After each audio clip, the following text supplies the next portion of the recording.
Hey guys, welcome back to another Minecraft video.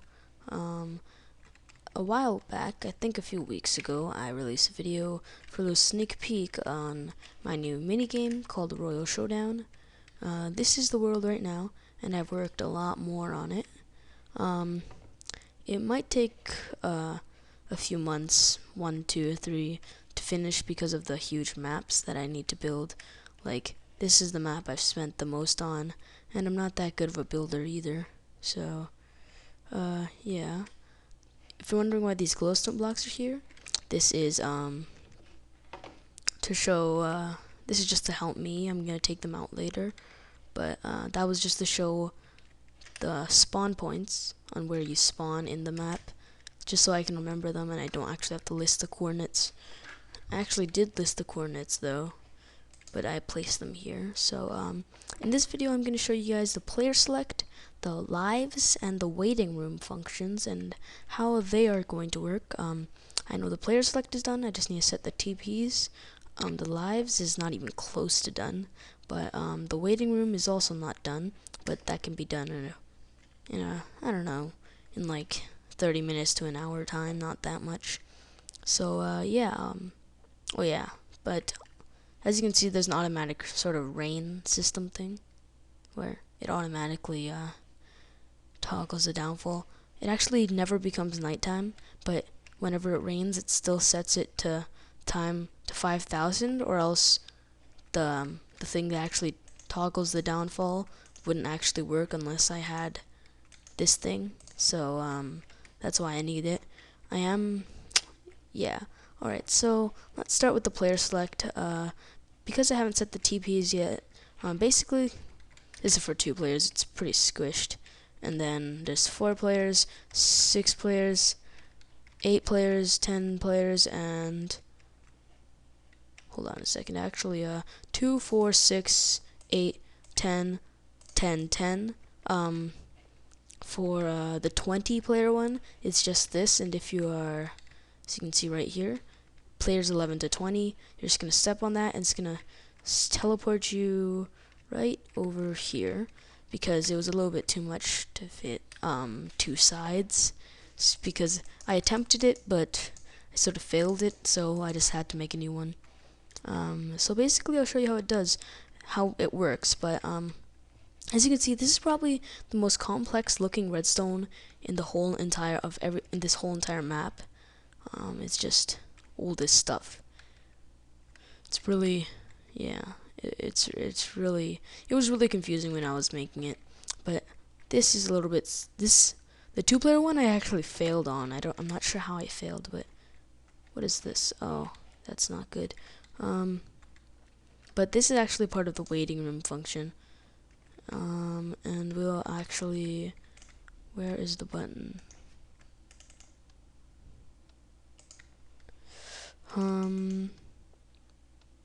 Oh, that's why. Okay. Wait a second. Oh, okay. There we go. Okay, I have no idea what, but, oh, hold on. This is actually right. Okay, it was just when I was testing it out. Alright, I'll just explain what happened later, but basically, there's basically something called an R snore latch, which it's very simple. I think I already set up my display somewhere. I'm not sure why I didn't set it up somewhere near here, but let's go find it. I wish I had Ray's minimap, because that actually helps a ton. I can just see everything and where they are. Where did I put it, actually?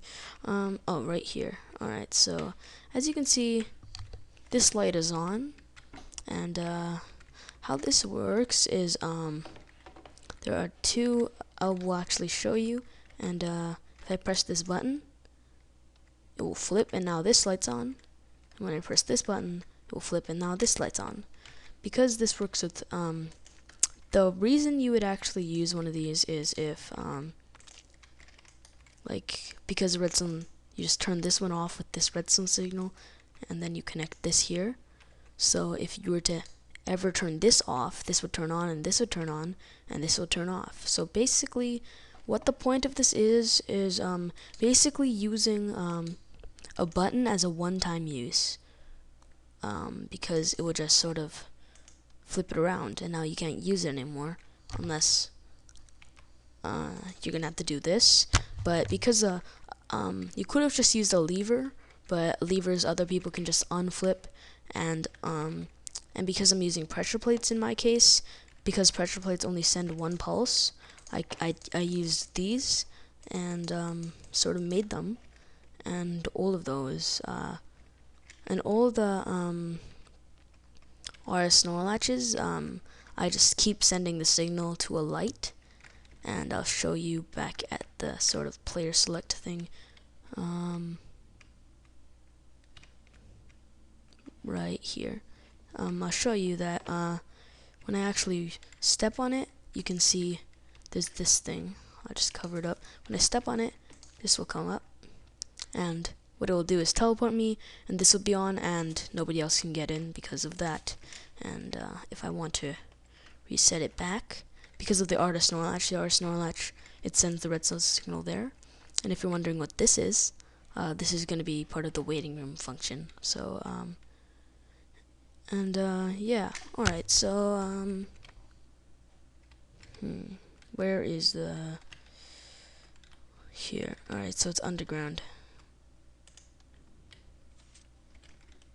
There we go.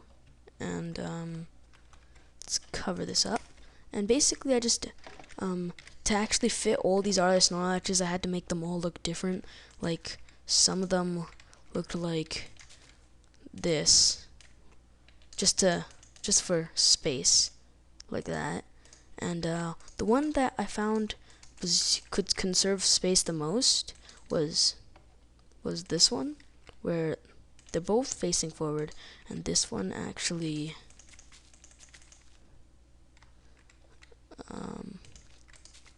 there you go. And so basically this only takes up 2 blocks of space, while other ones need to take up 3, and I just sort of use this thing.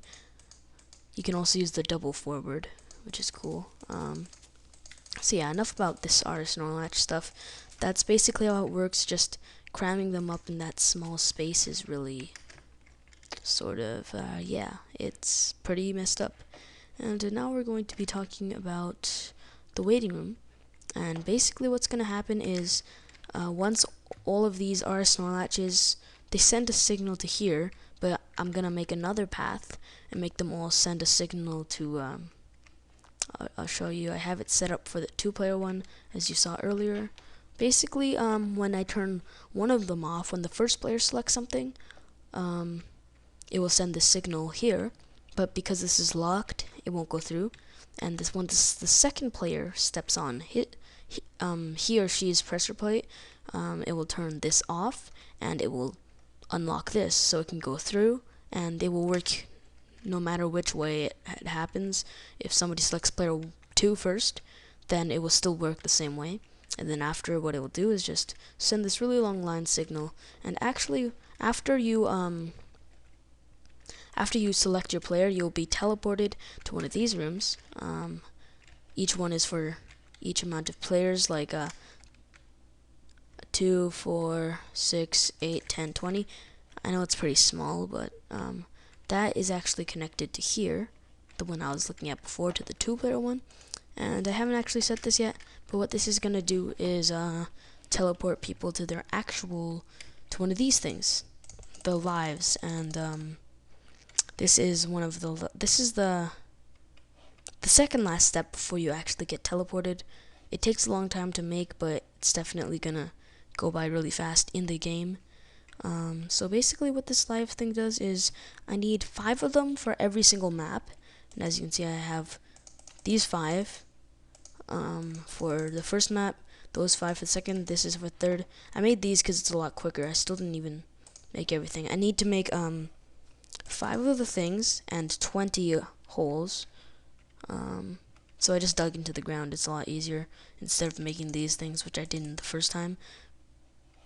So yeah, why I need 5 is because if you look at the side, it says 5 lives.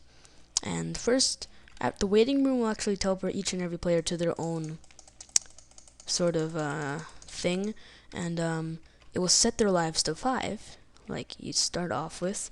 Then after, it will set you'll set your checkpoint into one of these. After you die and lose a life, you'll be teleported to one of these, and this will set your lives to 4, and it will set your checkpoint to this one, and so on until this one will set your lives to 0 and will not actually teleport you back into the battlefield, but into the sort of spectator arena. I'm not actually going to use this glass. I just wanted to do it, and I forgot to take it out. So, well, I forgot to undo it because I used single player commands. And after I logged out of the world, I can't undo it, and I'm probably not going to do it with my bare hands. So, yeah. Yeah, and I'll show you some of the maps. This is the arena. Some of the maps will have a terrain damage sort of thing. So as you can see, these are like skeletons. They're going to shoot arrows at you. There's like a whole bunch of arrows. It's probably not going to run out. This is my progress on the graveyard. All these graves will be saying things about YouTubers. So it's going to be a pretty big sort of YouTuber Easter egg thing. And this is actually useless. I thought this would help me, but I was too lazy to do it. This is... I'm not sure if I showed this in the first video, but this is a distortion land. I think I had it finished already in the first video. Now this is Fort Block. I think I showed it in the first video, but it wasn't finished. This is the finished form other than this outside wall. And yeah. So yeah, that's pretty much it, guys, and I'll see you guys all later.